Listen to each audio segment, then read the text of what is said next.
Raider Nation, let's dive into some breaking news. The Las Vegas Raiders are making moves, adding to their roster by signing defensive tackle Leki Fotu. In today's video, I'll break down everything you need to know about Fotu and explain why the Raiders decided to bring him on board. Here's the deal. Whenever the Raiders make a move, you can count on a video covering it. So, if you're new here, make sure to hit that subscribe button and turn on notifications so you don't miss out. Now, if this is your first time hearing about Fotu, it probably means you're not subscribed yet, because just last week, on Friday, I talked about his visit with the Silver and Black on March 20th. Back then, I raised the question, why would the Raiders consider adding another defensive tackle? Fast forward, and the deal is reportedly done. According to Tom Pelissero, while contract details aren't fully confirmed, it's expected to be a one-year veteran minimum deal. Honestly, I'd be surprised if it exceeds $2 million. This signing is all about adding depth to the interior defensive line. Now, here's why I think the Raiders made this move. It seems like a cost-effective replacement for John Jenkins. They already have players like Christian Wilkins and Adam Butler, both of whom the organization has a lot of confidence in. But beyond them, the depth chart gets thinner. There are younger, less proven players like Matthew Butler and Nesta Jade Silvera, who may have potential but aren't quite there yet. While Silvera shows some promise, I don't see much from Matthew Butler at this point. As for Tyree Wilson, he's someone the Raiders likely envision as a versatile edge rusher, rotating alongside Malcolm Kunsey. So, bringing in Fotu provides some much-needed stability and experience in the interior. Let's be honest, Fotu isn't a flashy big-name signing. But for a one-year veteran minimum deal, this move is about adding value and depth. Now it's your turn. Head to the comments and grade the signing of Leki Fotu.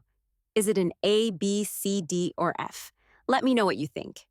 I'm giving this signing a D grade. Let's be honest. Leki Fotu hasn't been a strong performer over the past few seasons. While there are a few possible reasons the Raiders decided to make this move, I see it more as an indicator of what the team might be planning in the NFL draft, rather than Fotu being someone they'll heavily rely on. Fotu is undeniably a massive presence at 6 feet 5 inches and 335 pounds.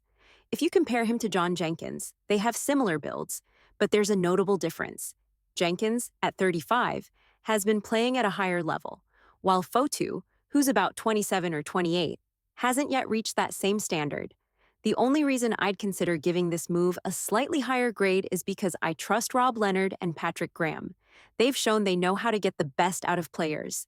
But right now, I see this signing as Fotu being more of a depth piece, a space eater, and someone who might save the Raiders a draft pick down the line, maybe even in 2025. So, why did the Raiders ultimately make this deal? Here's my take.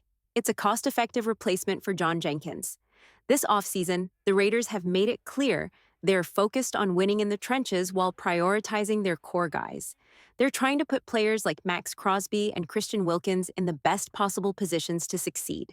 The same goes for younger talents like Malcolm Kunsey and Tyree Wilson, who they value highly and want to see thrive.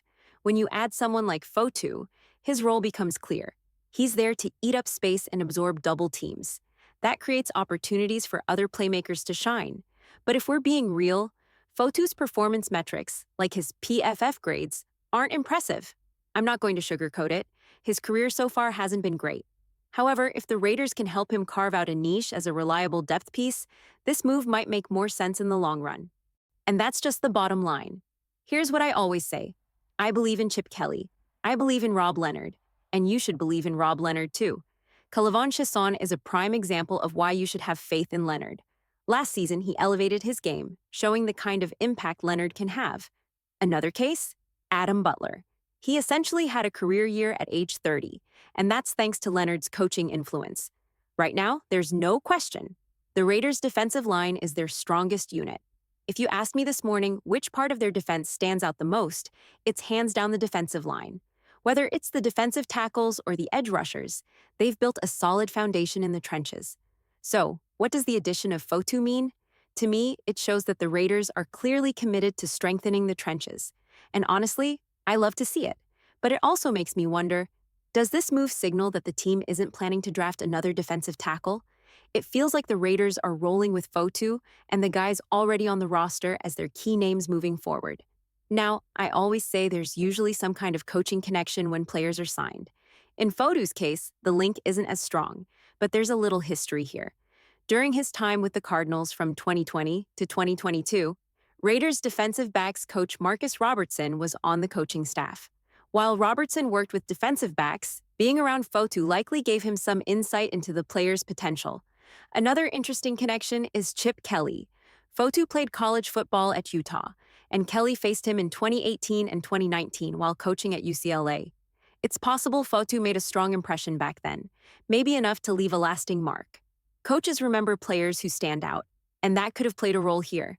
Lastly, let's talk about draft needs. The Raiders have plenty of areas to address, and when they miss out on a player like Christian Ellis, it becomes even more apparent. They're trying to fill numerous gaps on this roster, and adding Fotu could be part of a strategy to address depth without burning a draft pick. The bottom line? This move feels like a calculated decision to solidify the trenches while keeping their options open for other positions in the draft. The Raiders, let's be honest, still have some gaps to fill, but they've been taking the plug-and-play approach by signing players on affordable deals. To me, that signals something important. I don't think the Raiders are planning to draft a defensive tackle this year. Instead, I believe they'll use their 9 picks to address other areas of need in the draft. Here's why I feel this way. While defensive tackle is a position of concern, it's not a deep draft class for that spot. And if you look at the combine, the Raiders only met with one defensive tackle, Mason Graham. Now, Graham is expected to be a top 10 pick, so unless they're planning something big, it's hard to see him in the Raiders' plans. Even if they were to add someone like Graham, it could potentially limit the opportunities for players like Adam Butler, who already play key roles on the defensive line. I mentioned this last week, and I'll say it again. If the Raiders signed Leki Fotu, it would be a sign that they're focusing on adding big-bodied players to the interior defensive line. The goal is clear: build around their top guys while adding affordable depth. Given this approach, I don't see them drafting another defensive tackle this year. Now, don't get me wrong. Fotu isn't the sole reason the Raiders won't draft someone like Mason Graham.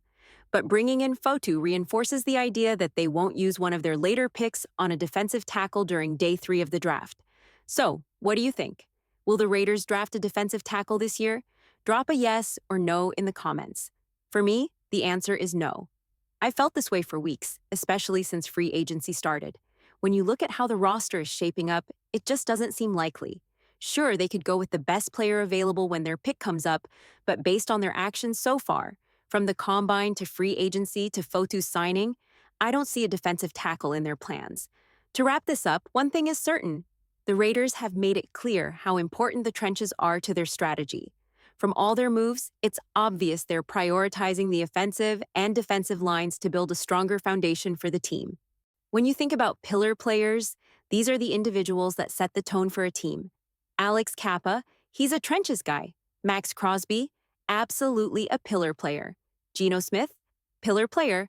Adam Butler, another trenches guy. Then you've got someone like Jeremy Chin. He plays close to the line and has a relationship with Dan Quinn.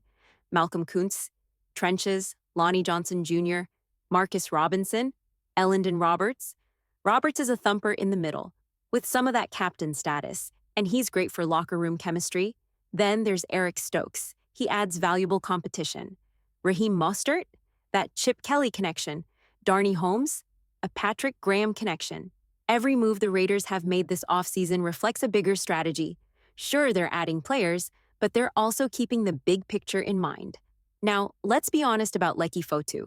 He's not an exceptional football player, and if he ends up playing significant snaps for the Raiders, it could turn into a problem. But who knows? Maybe Rob Leonard or Patrick Graham can work their magic and get the best out of him. Both have a track record of helping players elevate their game, so there's always that possibility. As of now, Fotu has officially signed with the Las Vegas Raiders. We don't have the contract details yet, but it's safe to call this an intriguing move. One thing I do want to add, he's an Oakland guy. That's a cool little note, and hey, maybe that connection bumps the grade for this signing up just a bit.